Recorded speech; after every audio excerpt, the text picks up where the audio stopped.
Today I'm here with Venessa Lewis, and she owns Petite Princess. Question number 1. In my opinion, the 80s is the best decade for music ever. How would you describe your job using an 80s song title? I have to agree with you, is definitely the best decade for music. I was born in the 70s, as we were talking about this morning, which she's like, wow, that was so long ago. But because of that, I really got to enjoy the music of the 80s. I would have to say Don't Stop Believin' would be a really good title that would sum up my job right now, because I really like to instill magic and imagination in children, and I want them to always believe in the fairy tale characters that they role model themselves after when they grow up. So I want them to continue that belief into adulthood. And we like to do that for adults too. We want them to continue believing in the power of their dreams, and that you can be anything you want to be when you grow up. You got your start as the Louisiana Mermaid. Mm-hmm. How did that adventure lead you into starting Petite Princess? That's a great question. Okay.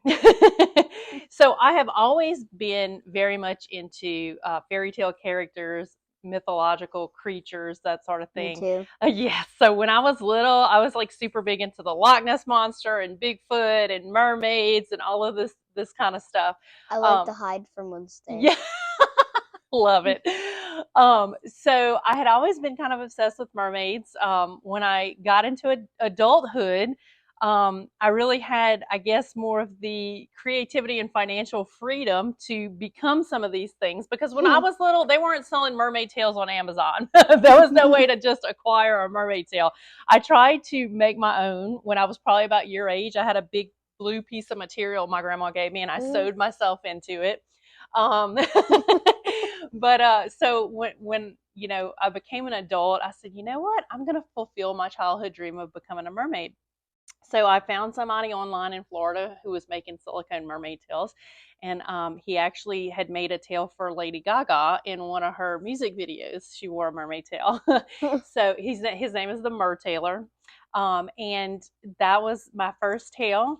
I originally meant it as just being a hobby, a fun hobby. I was going to wear a mermaid tail. I don't have a pool, so I had to go swim in public pools.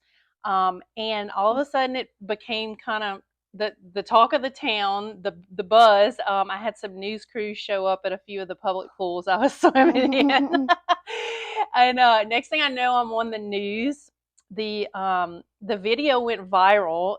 All of the NBC affiliates around the country picked it up, and then I was on the Weather Channel and USA Today in a mermaid tail. So I had people start calling me literally from all over the country to see it, because 10 years ago nobody was doing that. Again, it's super popular now, but nobody was doing it then. I was getting people asking me to do mermaid parties and that sort of thing. So I did do that for a little time.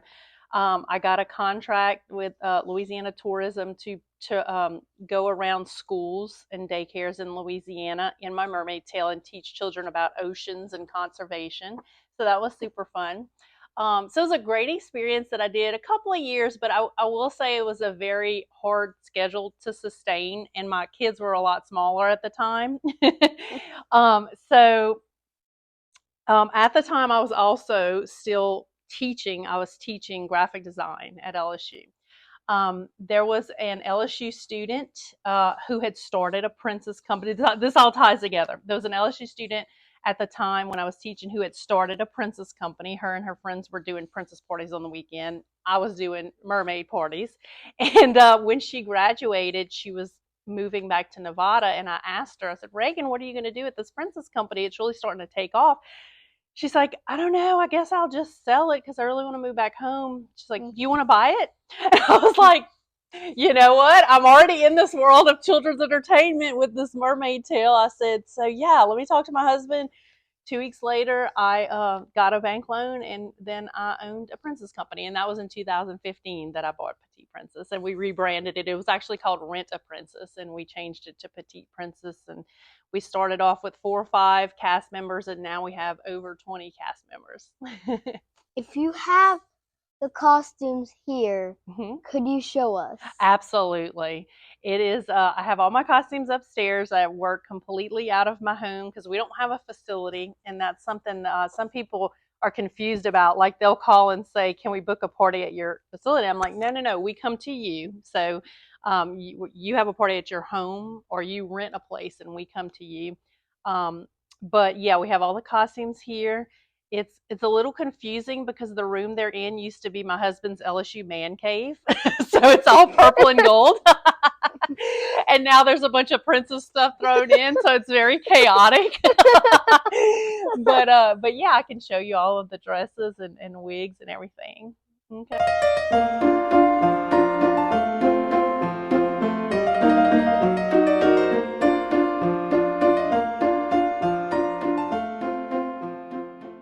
But right, and so when I bought the Princess Company, I made my husband convert our dormer windows into closets. So I have all of the costumes hanging in both of the windows, and we expanded here. This is a lot of our seasonal costumes. So you see like Hocus Pocus, the Ooh. witches. We have our Elf on the Shelf costumes. This is the Elsa and Anna Oh. that you see at the teas. And Mal and Evie are out, but this is Uma. Peter Rabbit, our big Peter Rabbit mascot. I remember Yeah, that. and his head's back there. uh, this is our newest costume we just got, which is Christmas Ooh. Belle, and she's Wow. gorgeous. Is this Uh, Aurora? that is Aurora. She just came back. She went out last weekend. Now the lady that styles all of my wigs is a former Disney cosmetologist. She used to style the wigs for the Frozen stage show at Disney World. Ooh. So yeah, we have the actual Mary Disney Pops. stylist, yeah, doing our wigs because we try to be as accurate as possible to what you would see at a theme park.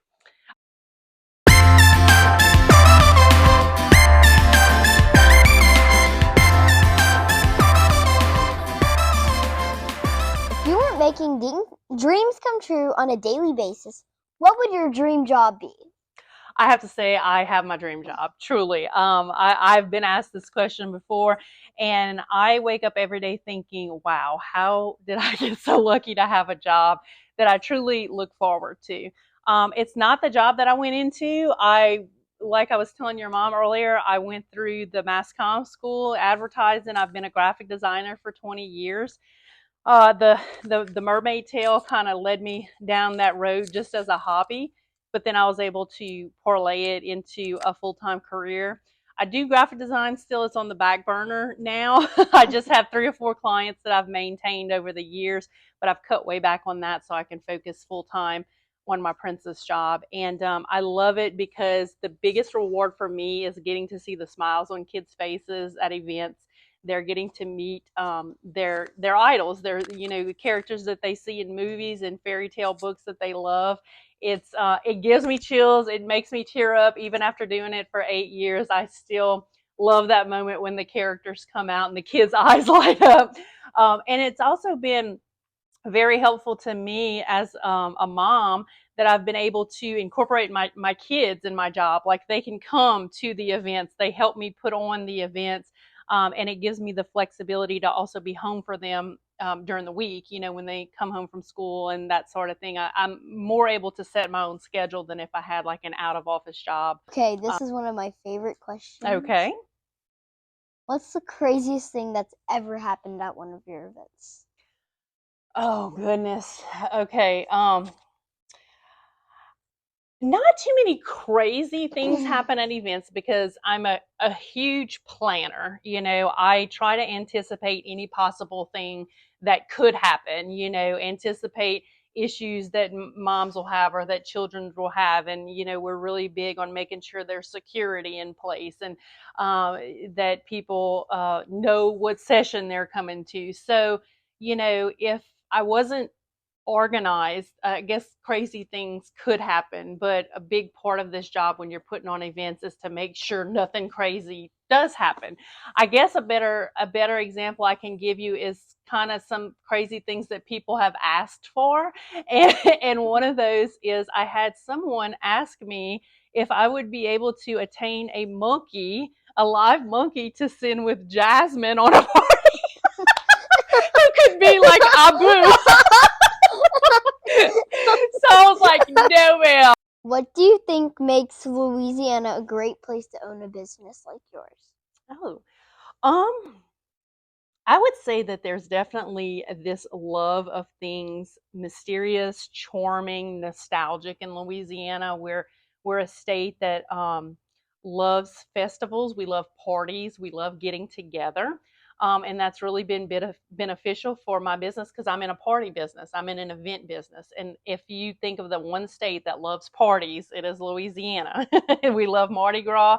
We love celebrating birthdays, holidays, so every time we have an event, people really want to go all out, which is great news for me because they usually want to incorporate my characters.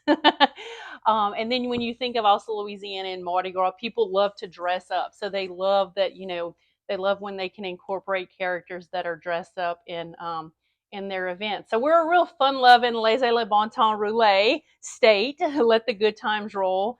And we play right into that and assist people in their parties and events. So yeah, it's definitely a good place to have a party business.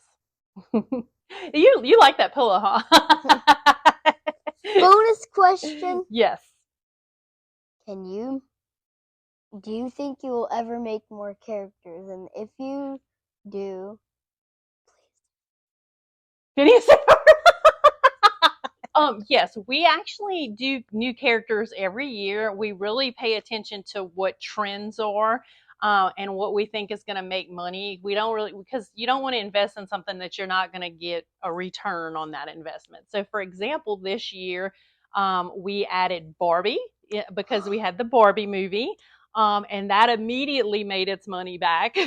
So people had a lot of Barbie parties this summer. And we added the live action Little Mermaid because that movie came out and she did really well. We just added Christmas Belle because seasonal characters do awesome. But I have a rule that I have to be asked for something 3 times before I add it. everyone asked for Phineas and Ferb. Thank you everyone for watching, and go to Petite Princess. Yes. And also, I wish you could book I a wish you princess could be party here. with us or come to one of our events and experience the magic. I wish you could be here. It smells amazing.